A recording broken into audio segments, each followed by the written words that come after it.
Okay, we can begin. Alright. Ready? So this is our first time watching the video. We've know what it's about. We've seen bits of it, but this is me and my friend James. Hey. And we're gonna contradict what this idiot thinks about Spider-Man. 3, 2, 1, let's play. Never. Reason number 1. The Spider-Man trilogy films have Peter spitting webbing out of his wrists. If Peter Parker truly exhibited the traits of a spider, it would make more sense for him to spit webbing out of his butt. In Spider-Man Homecoming, he had web shooters instead, which is a better idea. On the contrary, he just wastes time, and also doesn't it seem cool that he can shoot webs out of his wrist? Also, that's total nitpicking. Exactly, I mean, like, what big thing does it have in the movie? I mean, like, is it the main idea of the movie? Yeah. Reason number 2. Not every terrorist is an ex-scientist or a victim of a science experiment gone wrong. Venom! The villains in the Sam Raimi trilogy are all science experiments gone wrong. But in Spider-Man Homecoming, Vulture is a regular blue-collar worker with motives that's Sorry I'm pausing, but remember he's using Sandman. Remember this, it's coming back. Yeah. much more realistic. Reason number 3. It never made sense why Peter Parker would choose the career of being a photographer for the Daily Bugle Are and you Sam kidding Raimi's me? trilogy. It's What? easy. Yes, it business does. has been It's It's easy. easy. extended. It's the Literally easiest makes- job ever. Yeah. Considering that he's Spider-Man and Jameson wants pictures of Spider-Man, it's easy. It's literally also, him taking pictures of himself.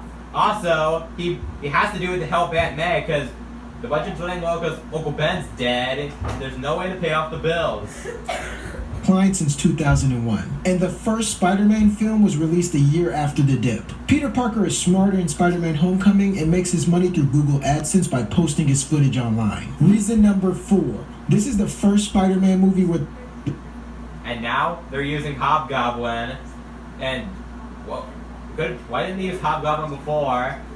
They clearly established that the villain was Sandman, and now it's Goblin all of a sudden. No, and then they go back to Venom at one point, even though it completely doesn't make any sense. And also, they have to use Sandman because they established Sandman in reason number 3, I think, and they have to establish him as the villain for the rest of the video. But nope, they just switched to Green Goblin. And it's like he doesn't even acknowledge that there are other villains in the movie. Yes, Sandman had no voices in his head. Also, I just want to point out, all of these tropes, like having villains with voices in their head, or making the villains part of a lab experiment, doesn't mean that they're worse movies. It just means it's a bit more cliche. If they repeated it for 3 movies, you'd think that means it was because it was so good the first time that they wanted to keep doing it. If it ain't broke, don't fix it. The reason that they kept doing it is because it was so successful and people liked it so much in the fucking first place. Exactly. The acting was magnificent. William Dafoe, I think, he was an excellent Green Goblin. And also when he was Norman Osborn, he was actually cool as well. And also, that's another thing. When you see them out of the suit or their villain costume, you actually want to see them great as their thing, like Eddie Brock, Norman Osborn, Dr. Otto Octavius. I mean, you liked those characters before the thing happened to them. Moving on. The villain doesn't talk to himself. He eventually gets sent to prison while the other crazy people that talk to themselves in the Sam Raimi trilogy die. Which is a good thing since they would never be sent to prison for their crimes, since they'd be able to plead insanity, crediting their crimes to the voices in their heads. Reason number 5. Peter Parker's spider sense is straight caca. Every mentor he chooses turns out to be a villain in Spider-Man 1, 2, and 3. Norman becomes the Green Goblin, Dr. Octavius becomes Doc Ock, Dr. Connors with the missing arm will... Okay, that reason actually could have worked. The first 2 ones, okay, but the third one, when does he become the Lizard? Yeah, in this universe, Doc Connors is just a nice man. Also, what about a little person called Aunt May? She might be Peter's... well, to be fair, he didn't choose to have her as a mentor. But the third one, when does Dr. Connors choose to become the Wizard? The only thing how you can see that, because there was a picture of a wizard in his room. That is it. Moving on. Eventually become the Lizard, and the symbiote causes Peter to become the bad guy. In Spider-Man Home... When did he choose the symbiote to become the mentor? The symbiote just kind of latched onto him, and he seemed to like the power. Yeah, by that logic, you can just say, oh, he chose his costume to be his mentor. His costume's not his mentor. No.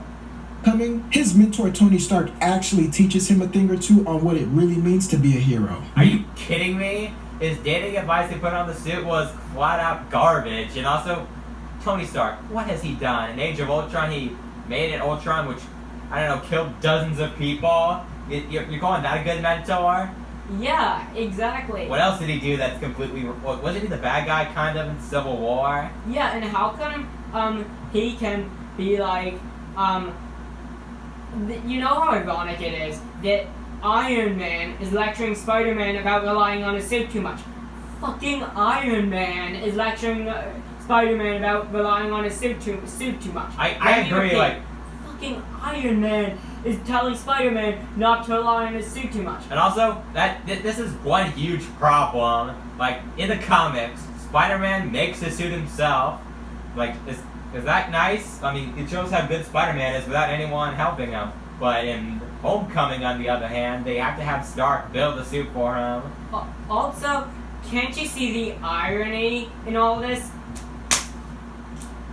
Moving on! Reason number 6. It seems like everyone in the Spider-Man trilogy has daddy issues. Peter doesn't have a daddy or uncle. Harry has a daddy who hates him. And this same dad haunts him for the rest of the trilogy. I look at these words. It's like my father wrote them. Mary Jane has a daddy who yells a lot, and Gwen Stacy's dad is disengaged and doesn't even know who she's dating. Only 2 people really have daddy issues in this movie if you want to include Iron Man. I'm not even sure you want to include Vulture's daughter, because he only kills and steals to afford a better life for his... Are you kidding me? Are you so by that logic, it's like... Sandman's a good daddy, like... Yes, Sandman's a good dad. Captain Stacy cares about Gwen. I mean, like, is he busy? He's the captain of the fucking police. Yeah, can you blame him? I'll give you MJ. She is an abusive father. Same Harry, I guess. I mean, like, Peter? Norman likes him. It's just he's disappointed in him. When he met Peter, it's like, wow, this guy's everything I want my son to be. Yeah, and with Peter, Uncle Ben was Peter's mentor and hero who got shot. That's not daddy issues. That's having your uncle get shot before your eyes. Wife and daughter. Reason number 7. The point of origin stories is to find out how a hero becomes a hero. They dropped the ball in the Sam Raimi trilogy because Peter is already fully experienced in web slinging. Do you remember that scene where he was trying to learn how to shoot the web? Yeah, or And what he was doing like, remember the accident with Flash? I mean, like, that's him trying to experience his powers. Yeah. This is dumb. Also, it's not like he web You appreciate Peter really more in well Spider-Man the whole time. Homecoming because he never fully gets the hang of his powers and probably won't until the end of this trilogy. So no Reason character number 8. progression. I can't stand when Hollywood doesn't hire based on the character's attributes. There's a love interest with dyed hair in all the Sam Raimi films. Just hire a real blonde or hire a real redhead. All the girls in this movie were their... But that's discrimination, isn't it? That's saying like, oh, only redheads can play this part of MJ. That is called discrimination, and that is not good. You should be hired based on acting alone, and not if you have the right hair color, the right thing to play this character. hair natural. It never made sense how even though Peter was a loser in school, all the prettiest girls in the franchise were attracted to him. But This they never weren't. happens in real life. That The happened pretty girls in after Spider-Man he Homecoming did find Peter something. attractive for the same reasons everyone else in school thinks he's a loser. They like him because of his brains, since they're geniuses too. And they like him because he's awkward, because they're awkward and could relate. Reason number 10. It was always Are kind you of awkward kidding? watching Spider-Man Kissing take advantage scenes of the are a good hotties in the thing. trilogy. He would kiss Shows them that knowing Peter good and Parker well they actually wouldn't has have kissed something him meaningful if in they his knew he was life. Peter Parker. There's no kissing scenes in Spider-Man Homecoming because this Peter Parker has morals. Morals? Are you kidding me? mean morals I mean- kiss? I mean, Peter Parker in the original trilogy was a college boy. Here, he's 15. Like, should a 15-year-old be kissing? If you're one from Stark, I can totally understand, but here, he's actually smarter than this. I will give him credit. He's not really taking dating advice from Tony Stark. I know, right? I mean, like, Tony Stark. Moving King on. of Hotties, Aunt May is fine in this movie. Okay, that's a terrible reason. Okay, this is the dumbest thing I ever heard. Coming from what I've seen before, that is the stupidest reason ever. Moving on. Reason number 12. There's a funeral scene in every film in the Spider-Man trilogy. Look at that Spider-Man 2. Is that a funeral scene or visiting his grave? Yeah, that's being respectful. It's a character moment. It's a resolution to a story arc. There are no story arcs in Homecoming, no character beats, no resolutions. Wrong. What type of hero lets that much people die annually like that? It sucks that the MCU is allergic to killing meaningful characters. Infinity War. But it was refreshing to see a Spider-Man film without a funeral scene for once. Reason number 13. This is the first... Hey, why do you despise Uncle Ben? Yeah. I like Uncle Ben. What did Uncle Ben do to you?